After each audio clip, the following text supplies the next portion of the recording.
বিদেশে বসে যদি বাংলাদেশের ফিল পাওয়া যায় তাহলে কেমন হয় বন্ধুরা।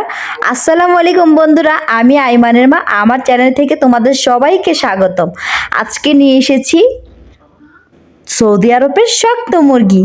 তোমরা সবাই কেমন আছো? আমার ভিডিওটা দেখার আগে অবশ্যই তোমরা একটা সাবস্ক্রাইব করে দিও। আমার 1000 সাবস্ক্রাইব কমপ্লিট করে দিও বন্ধুরা, তোমাদের কাছে অনেক অনেক রিকোয়েস্ট।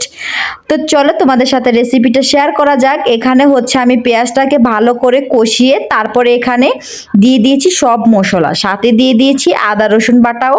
এটাকে একদম লাল লাল করে ভেজে তারপর এখানে ধুয়ে রাখা মাংসটা দিয়ে দিব।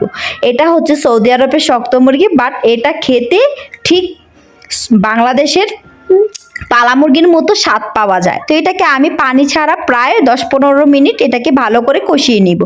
কষানোর পরে একদম ওপরে যখন তেল তেল চলে আসবে তখন হচ্ছে এখানে আমি দিয়ে দিব বলকানা গরম পানি। দেখো জাস্ট কালারটা, মাশাল্লাহ এত সুন্দর কালার আসছিল সামনে থেকে, খেতেও অনেক মজা হয়েছিল। এখানে আমি বলকানা গরম পানিটা দিয়ে দিয়েছি। গরম পানিটা দিলে দেখা যায় কি স্বাদটা ঠিক থাকে, তাড়াতাড়ি মাংসটা সিদ্ধ হয়ে যায়।